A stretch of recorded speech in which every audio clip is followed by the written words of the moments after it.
So, Ebuka started off his podcasts answering questions, and it felt good really listening to him and some other interesting persons. One of the major highlights was when he was asked, what is that one thing that he thinks women should understand about men?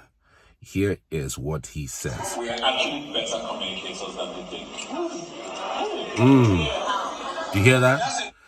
One thing that he feels that women understands about men is that the men are actually better communicators than they think. Yes. So let's continue, because there's a whole lot around that I actually want to also speak about. There's a few of the things I actually want to highlight from what he says. I think there are other things that he mentioned. There are other things that he mentioned that are quite profound that I also want to add my thought on. I think he spoke about vulnerability for men. He spoke about the kinds of things that you look out for when a man is vulnerable, and how you as a woman could help out. The podcast is basically about masculinity, and the name of the podcast is Mentality. I mean, with the men is inside, so I'm sure that he basically just had this creative way of naming the podcast Mentality. So yeah, I really love that. So let me just allow it to play so you could hear it properly. So where do we go from here? There you go. What's one thing you would say that people... Why does this thing keeps coming up on this other phone? Like, hold on a second. One thing I wish women understood about men: we are actually better communicators than we think. That's a mic drop moment. Nothing more than... Oh, somebody say where, how? Clips on the podcast where it felt like you were trying to prompt them to say "I love you," and it felt like there was still a little reticence in regard to that. So why do you think it is so difficult for men to open up and be honest about pain and different travails that they're going through? But I think the overarching theme for that is weakness. Vulnerability has been seen as weakness of men. You're supposed to suck it up and move on, suck it up and figure it out, which men have been doing, I guess, for years or for decades. And I think the fact that it's seen as weakness is the biggest problem. Okay, Rebecca, just following up on that. In what ways would you say that you've been able to cultivate what I would say are safe spaces in your male friendships? Because if the risk always exists that they will make fun of you, then you have no one to speak to, but I'm sure you have people you can speak to. Before he answers, just to say, in our friend group, this is the soft guy. Okay.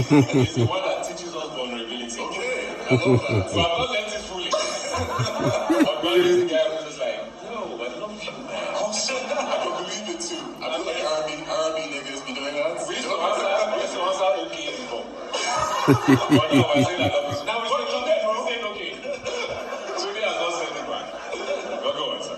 The way that I do that is I lead with my own vulnerability. And so if I tell Ebuka or Tunde or Shei or Lamide or Shego that, bro, this is what I'm dealing with, or this just happened to us or whatever, I'm doing that because I know that I need to depend on my guys. But I'm also doing it because I want them to know that when they are facing something, they can also call me and depend on me in the same way. So I lead with it, and hopefully it creates a safe enough space. Like there was a time that because sometimes with guys, you think that you're the only one in the world that is going through it, and you have the weight of the world on your shoulders, but nobody can understand. But then you hear your guys say it, and So you're in the same space. Man, okay, he's also experiencing the same thing. So. Interesting, isn't it? Fabulous. The thing with vulnerability amongst men is that they wouldn't want... I mean, the society teaches them to suck it up, to run with it. Like Ebuka said, figure it out. You're a man. I mean, you shouldn't be doing that in front of your kids. You shouldn't be doing that in front of your wife. In fact, you should show strength And even in this same society, women have also said, they would want a man who is mentally strong. They want a man who can, not when they are crying, that he'll be crying too. That's an African woman for you. They don't want a man who is soft, who is too soft. I've seen, in fact, more than 7 over 10. Ask a woman, more than 7 times out of 10, you meet a woman, an African woman, who tells you, I want a man who is mentally strong, who can protect me, and who is masculine, who show his strength, in the midst of things. Not when she's crying, he'll be crying. Who will now console each other? I mean, we've heard that severally, and truth be told, you wouldn't blame the woman. A woman comes with her own femininity.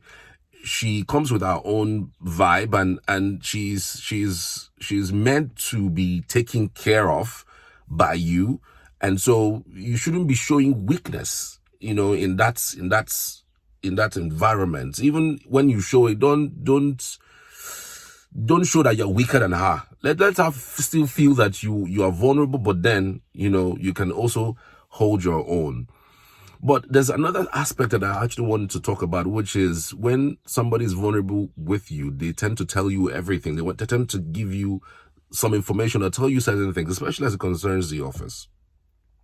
Say, for instance, a man comes from back from the office, and because he wants to be vulnerable with you, he tells you virtually everything. He tells you, there's this lady that is overly nice to me in the office. She buys food for me. She does this, she does that. And then instead of, making him feel comfortable telling you that, you are already making him feel uncomfortable telling you that.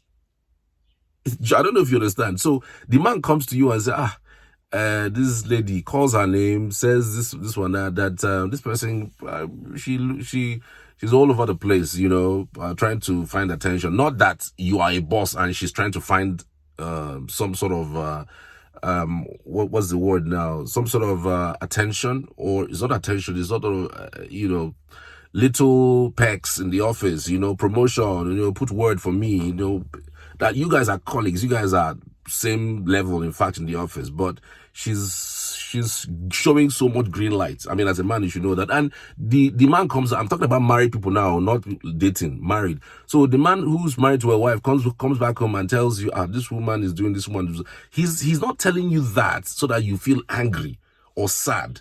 He's vulnerable to you to the extent of telling you. There's some men who will not tell you that. There's some men who say, okay, you know what, I'm not going to tell her that. Why should I tell her that? So because they know the kind of person you are, they won't tell you that, because you will use it against them. Now, so you tell your wife that this is what's going on in the office. Not that you are liking the girl, but you are telling her based on, see what's going on. You understand what I'm saying?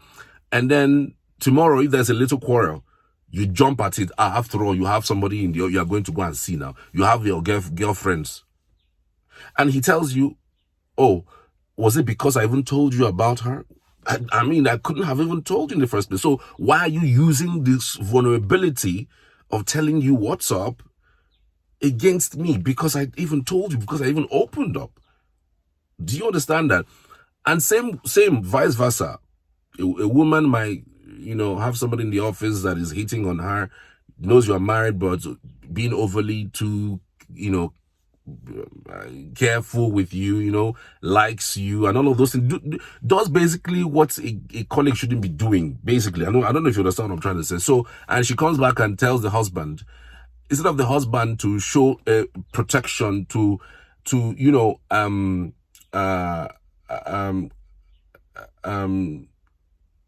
give her protection,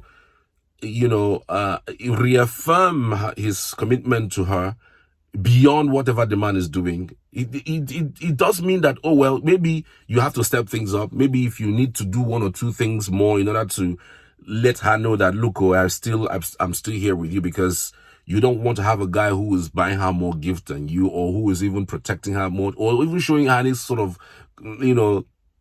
anything that looks like he's liking her. So at that moment of your vulnerability, the man wants you to The man wants you to, the lady wants you to know that this person exists in the office, and what you can do is to show protection, to show your commitment to her. But when there's a little fight in the house tomorrow or the day after, you know, say, after all, you have a boyfriend in the office. After all, you have been hitting on your boyfriend. Oh, you understand that kind of thing. So your vulnerability goes straight to the heart when somebody tells, especially when the thing comes from the mouth of the person who tells you, this is what's up, this is what happened, this is what's going on. And then instead of showing some sort of care or protection or some sort of commitment to the relationship, you are using it against the person. That is one of the reasons why, most persons, knowing the kind of persons that the spouses are, they're not going to tell their spouses any of those things. They're not going to mention anything, because if they say it, tomorrow they'll be used, and nobody wants to be used as a scapegoat. Nobody wants to be used. Nobody wants a situation where they use something that they told somebody against them just because. Do you understand what I'm saying? So vulnerability exists, but it depends on the other person. How do they manage your vulnerability? Or is it when he cries in the presence of the wife, when there's a little quarrel in the house, the wife, instead of focusing on the real issues, she's asking, after a small time now, you're going to cry. After all, you cry after every little thing. That thing can actually break someone's ego. So most of the time, because of the way the society would look at you, or even the way the opposite sex would look at you, or even how your friends will look at you, you tend to bottle up a lot of things. But it is not so for most women. Most women would want to say it, but some of them will want to keep it, and not all of them. They will want to keep it, knowing that if they bust this out, they're going to people are going to use it against them, or their spouses are going to use it against them. So I think, by and large, both parties should do a lot better. If somebody is vulnerable around you, the worst thing you can do to them is using what they've told you, to rile and to abuse them, especially when you have quarrels in the house. So that's my point. I wanted to add your thoughts on this, if you will. I'd love to hear from you, as always.